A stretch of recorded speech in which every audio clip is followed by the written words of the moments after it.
প্রধানমন্ত্রীর লক্ষ্য পূরণে বাংলাদেশের বাজারে একটি সুন্দর বাজার ব্যবস্থাপনা সৃষ্টিতে আমাদের সকলকে শামিল হতে হবে বলে জানিয়েছেন পাবনা ৪ আসনের এমপি গালিবুর রহমান শরীফ। ঈশ্বরদী প্রতিনিধি SI টিটুলের রিপোর্টে বিস্তারিত জানাচ্ছেন SKN রেশমা। আজ মঙ্গলবার সকালে ঈশ্বরদী LSD খাদ্যগুদামে আয়োজিত চলতি বোরো মৌসুমে ধান চাল সংগ্রহ অভিযানের উদ্বোধনী অনুষ্ঠানে প্রধান অতিথি হিসেবে বক্তব্যকালে তিনি একথা বলেন।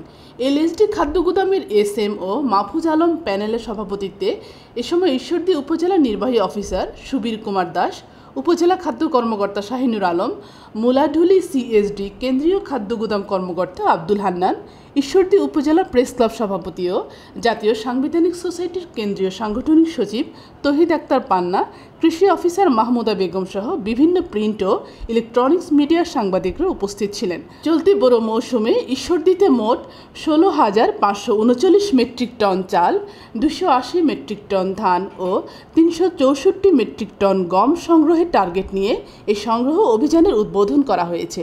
এর মধ্যে ঈশ্বরদী LSD খাদ্যগুদামে 8,269 মেট্রিক টন চাল, 182 মেট্রিক টন গম ও 140 মেট্রিক টন ধান এবং মুলাঢুলি CSD কেন্দ্রীয় খাদ্যগুদামে 8,270 মেট্রিক টন চাল, 182 মেট্রিক টন গম ও 140 মেট্রিক টন ধান বরাদ্দ দেওয়া হয়েছে। প্রথম দিনে উদ্বোধনী অনুষ্ঠানে প্রায় 40 মেট্রিক টন চাল সংগ্রহ করা হয়েছে বলে LSD খাদ্যগুদামের SMO Mahfuz Alam panel জানিয়েছেন।